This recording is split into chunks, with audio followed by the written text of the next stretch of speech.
Hey folks, welcome to another edition of BrushPile Fishing. We are in mid-September here in Indiana. We're going to fish Mississinewa with my good friend Ben Grumbles. Ben is on our pro staff here at BrushPile Fishing. He is also the man that we go to when it comes time to rig the boat. Ben just won a tournament here on Mississinewa this past Saturday. He said the fish are on fire. Now, here in Indiana in September, you would think it'd start to cool down, but it has been a warm month so far. Temperatures today are going to reach 87 degrees. Not sure what the water temp is, but I'm sure it's warm. Mississinewa, Indiana. Stay tuned. We'll be right back with BrushPile Fishing. Many people look at a lake and feel a sense of calm serenity. Crappie fishermen feel the heart-pounding anticipation of the thump. That's why host Russ Bailey is addicted to crappie fishing. It's this addiction that takes Russ from the Midwest to the Deep South in search of the best licks, techniques, and patterns from some of the best crappie anglers in the country. Right here on BrushPile Fishing. Hey folks, welcome back to Mississinewa, Indiana with Ben Grumbles. Ben, how we doing today, bud? Doing great. Good to see you again, Russ. Hey man, it's been a hot September. We're in the middle of the month and it's going to be 87 degrees today. What are we going to shoot for? Well, it's cooler mornings, and so we're going to start out looking for fish that are congregating. As the sun comes out, they're going to start moving towards structure and overhangs to get out of that heat. So we'll probably catch a lot of blackfish today out in the open. We'll catch some whitefish. But the beautiful part about today is that we're not going to rely on live scope, right? We're going to fish just like we grew up doing. Yeah. We're going to cast out. We might throw some stand slip bobbers out there, and if they're slow to bite and we need to slow that bait down a little bit. But it's just going to be a fun day. Fun day catching fish. I anticipate we'll have a 0.7 to 0.9 range for most of our fish caught. Okay. And there's a chance we might get into some pound plus fish. All right, folks, it has been years since I've been on this reservoir back in my tournament fishing days. So I'm excited to be here. You ready to get started? Let's get going. Lake Mississinewa here in Indiana. Here we go, folks.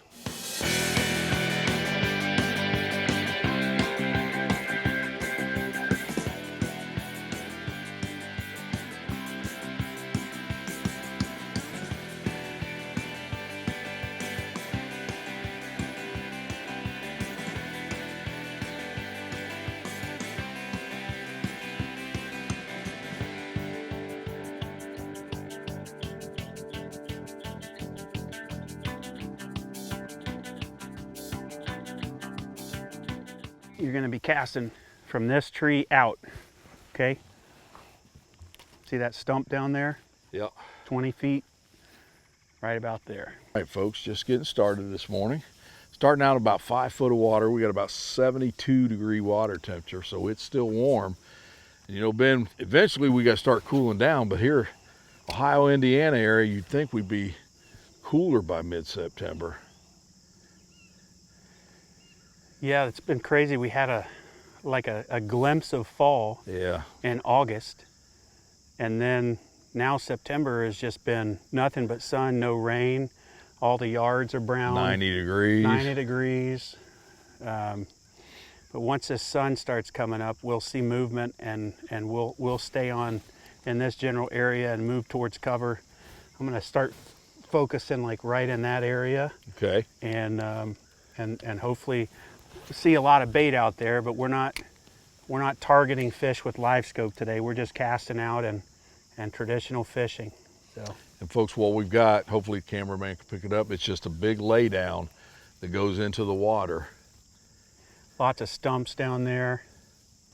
Ben, you and your partner actually fished the Indiana Slab Masters tournament this past Saturday here, and you guys walked away with the win. We sure did, and we were doing exactly what we're doing now. Just targeting structure and casting out. It was a great day on the water for sure. Got to see a yacht while we were fishing, so that was nice. If you can believe it, looking out at this river, there was about a 65 foot pleasure boat, 3-deck pleasure boat that rolled up through here. So you never know what you're going to see on a weekend. That's something you would not expect to see here. Right. And Russ, you just had one really, really watching you there when you were going down to the bottom. So they're not quite as active as they were on tournament day, but that's okay. We'll get them to hit, figure out what they're after. And yeah, it's early. That sun's going to pop out here. Here's the lake information, sponsored by Mossback Fish Habitat.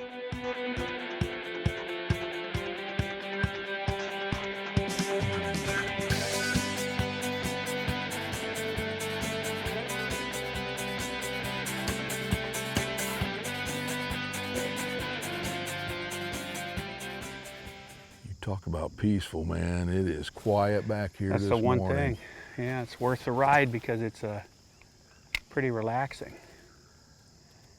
So it looks like in the few days we were gone, this tree over here was here, but this one was not.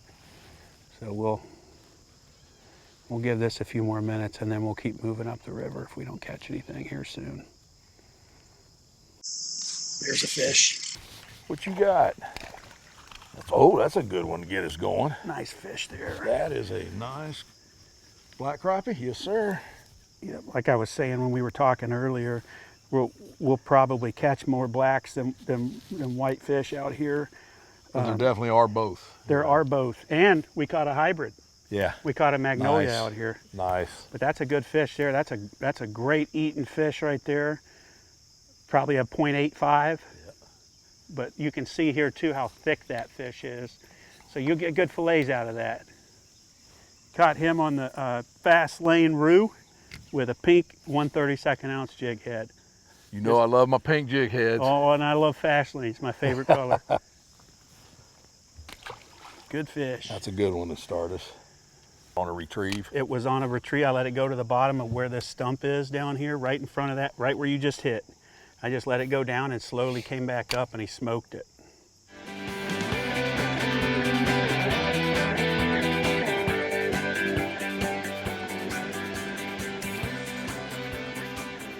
Your gear and conditions, sponsored by Millertech Lithium.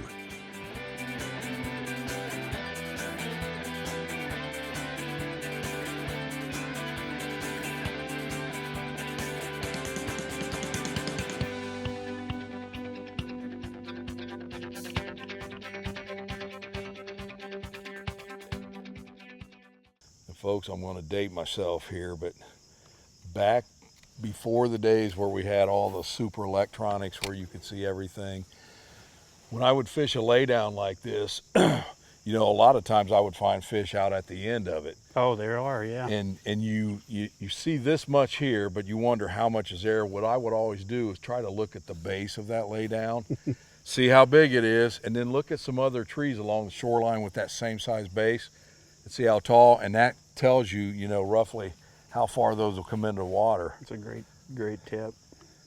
You know, there's still guys that not using live scope and stuff, so, yeah. And that's a method that works. Tom Hankins talked about that in one of his videos. He was talking about how he preps. Yeah. And he actually does the same thing, but he'll use the satellite imagery on Google. Yeah. Yeah. So he'll go and see a laydown and kind of get a pulse on it and mark that. Because, you know, you can pull up the map on your unit before you ever hit the lake. Right. And he would mark points of interest before ever going out to the lake that he was fishing. And that's how he would target fish. Nice quiet morning. You know, I love fall fishing, especially once deer hunting comes in, because a lot of guys will be in the woods and you don't have near the fishing pressure as you do in the springtime. No. And the fishing can be outstanding.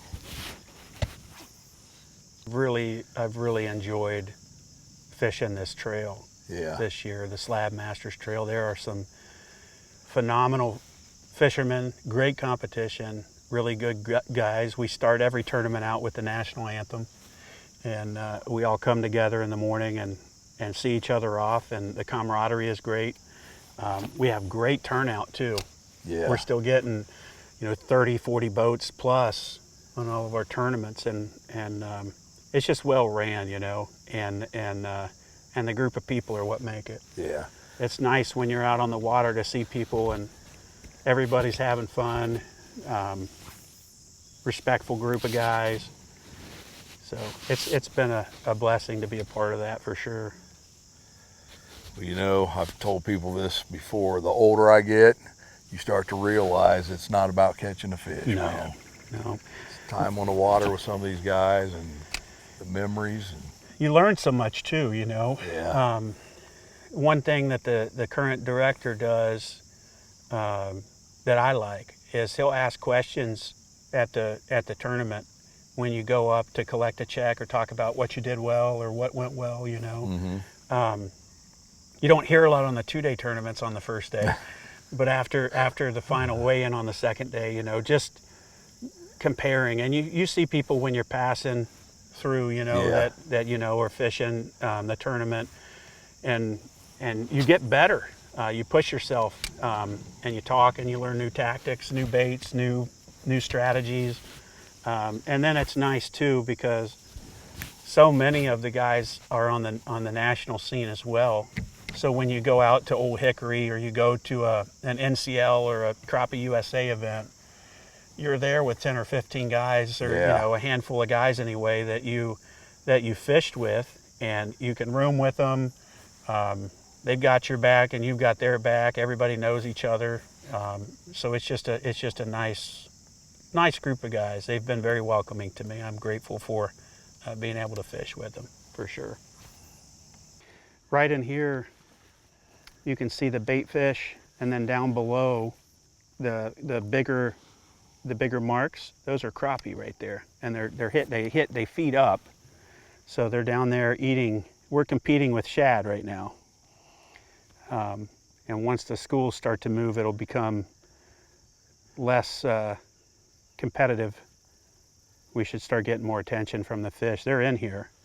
You saw that earlier when I caught the black crappie, but right now the bait are right over where the fish are. So trying to keep us close to this lay down. I know it's holding fish, so we're just trying to get at it from a different angle. The other angle, we were getting into a stump pretty bad, and I think this way we'll be able to get at the fish and not have as much of a challenge casting. There we go. Good fish. Good fish. Good keeper there. Come here. Another black crappie, nice one. That fell. Blackfish or? Yep. That was on the Midnight Rust, and we'll talk about that color. One of my favorites, got a purple with almost like a shad gray bottom. Right at the boat. That's whitefish. Wow, first white crappie. I was right at the boat, so like I was saying earlier, you got to really take your time with these nice little white fish. So we caught 3 that were all perfect eater size fish, just kind of what Yeah. I was saying, 0.7 to 0.9 range. You know, a lot of people, once it gets 15 feet to the boat, they jerk the bait out of the water and reel up. And exactly what happened there is why I don't do that in spots like this especially. Something about that bait shifting and starting to rise up can trigger a good strike, and you just saw that happen. So, Well, that's one of the things you've seen on Live Scope. Kevin McCarley's great for that. When he sees that fish show interest, I mean, he starts reeling quick, yeah. and they'll chase it.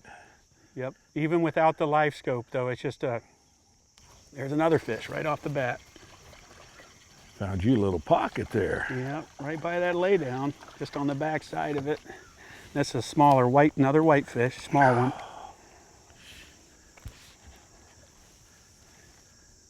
Little guy there. We're starting to wake up a little bit here. That's good. Did you let that fall to the bottom? I was just letting it fall and reeling real slow and picked it right up. And this is a fun area to fish too, especially like this where you're not necessarily targeting, Yeah. because you'll get your consistent eaters, and then when you pop one of one of the big fish. It's like a little surprising, you know. You don't expect it. It's just typical fishing, regular fishing. You get so used to tournaments where you're having to target specific fish and everything. It's nice to have a break from that. Yeah. And be able to just old school go after them. Well, that's one thing, especially in a tournament. Your eyes better be glued to that live scope. We're out here, we can see nature. We've seen how many eagles already this morning? Eagles, herons, yep, pelicans, osprey, everything.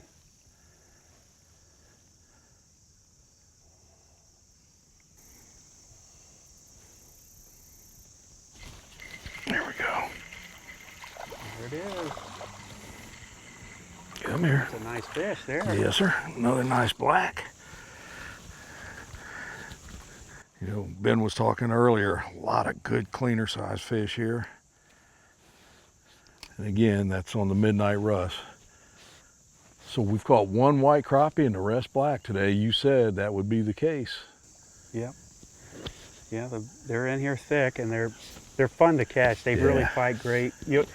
Every now and then you'll get one that you swear you've got a 2-pound fish on, and it's turned sideways swimming or jumping up out of the water, and it's just a blast. So I'm putting on a crappie magnet Popeye jig, and they make these in all different weights, 32nd, 16th, an 8, or not an 8. I'm tying on a 16th ounce, but you can see it's a really simple hair jig. Not a whole lot to it, no tensile or anything. I've had several people that tie jigs for me. This is my #1 tournament bait right here. Just works great for finicky fish. It's one of those old principles of simple and effective and just tried and true. And I keep them in my boat in high quantities in all colors.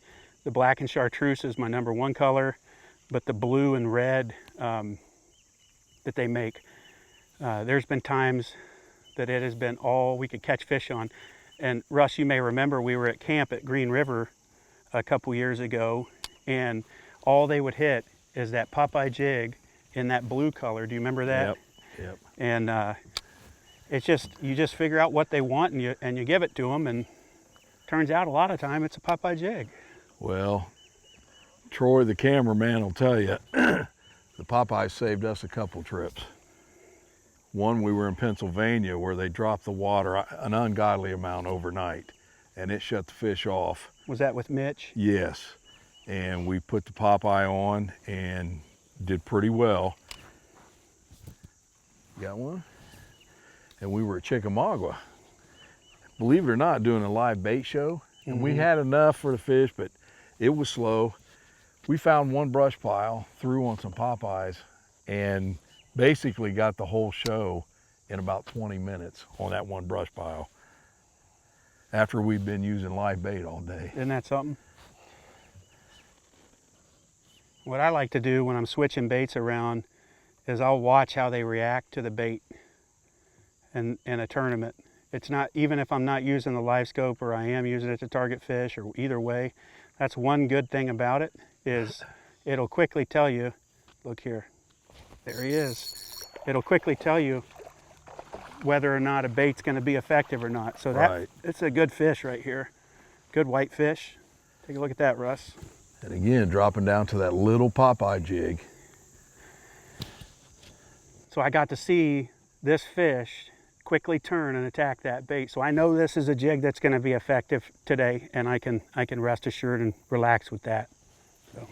Ben, also, I'd like to point out to the folks at home that you are a veteran, and you know we enjoy fishing with our veterans. Thank you for your service. Yeah, absolutely, likewise.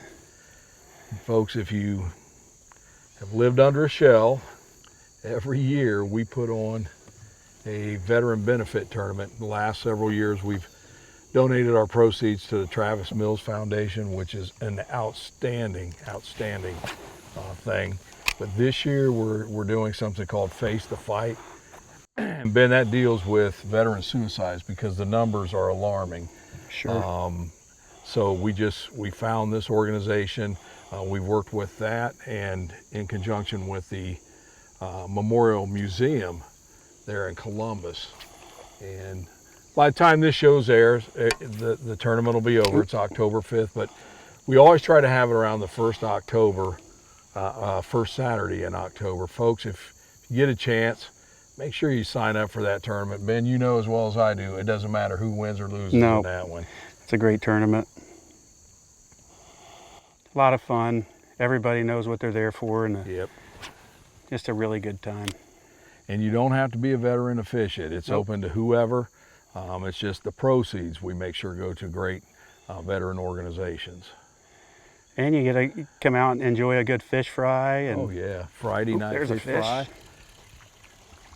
A little Cut. white. Dink. Dink alert, dink alert. That's all right. Dinks are fun to catch too. You just have to wish them well and let them grow up. But no, the Friday night before the tournament, we do have a great fish fry. That's free. And a big thanks to Greg originally. He supplies the fish for that, does the cooking, and does one heck of a job. Yes, he does.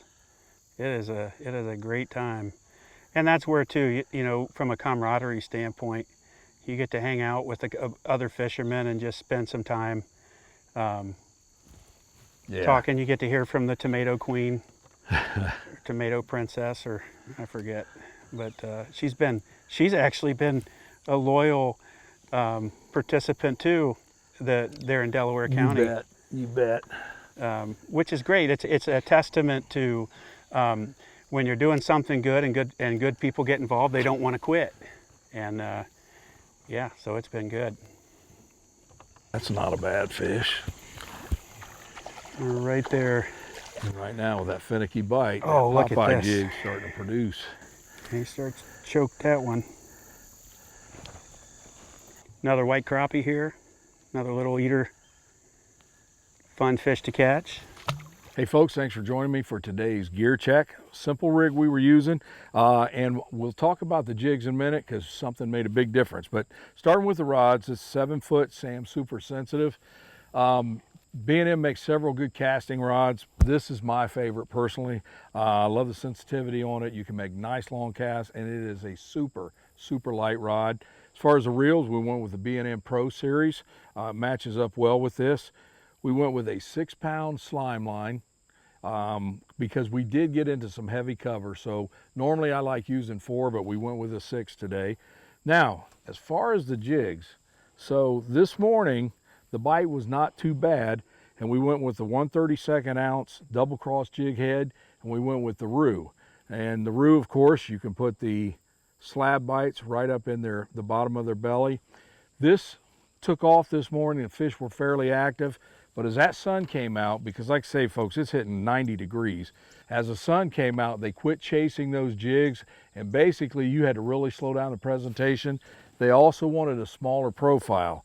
I was stubborn, I stuck with the rue, but Ben went with this little hair jig called the Popeye jig by Crappie Magnet.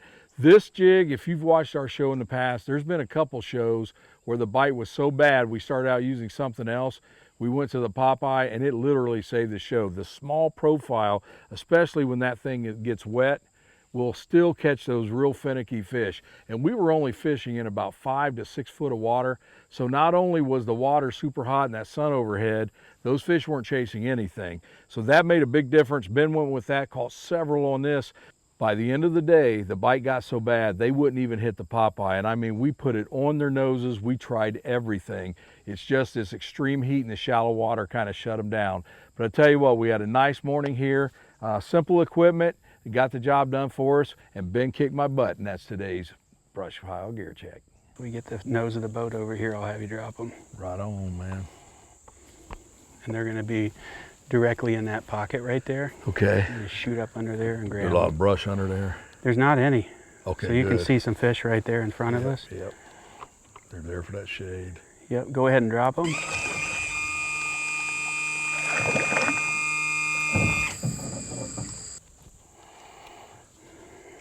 And we're just gonna flip under there. About like that.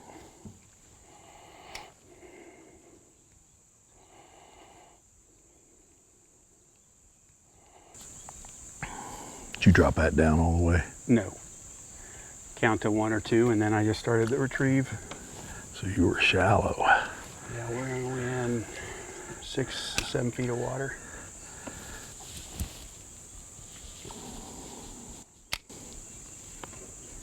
Let's pull up a little bit more.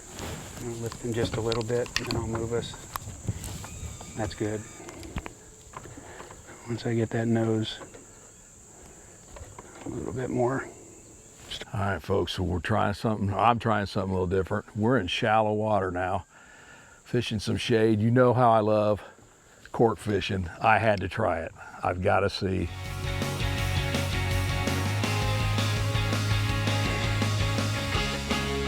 You're about to get walloped. So in the tournament, what my partner was doing was floating minnows way out that he would dock shoot all the way out. Yeah. And let the wind drag the bait around him. He caught several right under that tree. Really? So, a lot of fun. I should have brought some live bait. There, I got one. I missed one. That could have been a double. Got another nice white crappie off the crappie magnet roo. This is the fast lane with a pink nibble. Well, folks, I hope you enjoyed today's show. Ben, that was a tough bite today, buddy. Sure was. Yeah, the sun came up and fish turned off a little bit on us, but we had a good time and got some good fish early on. So great fishing with you as always. I can see where if the weather would ever cool down, this spot that we were in today is going to be on fire. Just that we were in such shallow water. When that sun come out and it's 90 degrees, it was tough. One of the things we've always talked about the show, folks, is being versatile. We started out with a bigger jig. You went to the smaller and right off the bat caught them, and then it even slowed down on that. Just a tough day, but you know what, Ben? Anytime I get to spend time with a buddy on the water, it's well worth it to me, my friend. Absolutely. Even if they kick my butt once in a while. Hey, it happens to everybody. Folks, I hope you enjoyed it. Stay tuned. We'll be back again with BrushPile Fishing. Special thanks to B&M Pole Company, War Eagle Boats, Crappie Magnet, Slime Line Fishing Line, Cornfield Fishing Gear, Eye-Hole Jig, Easy Drift, Driftmaster, Offshore Tackle Company, Power Pole, Mossback Fish Habitat, Purpose-Built Optics, Garmin, Stan's Slip Bobbers, Bob's Cycle Repair, Millertech Lithium,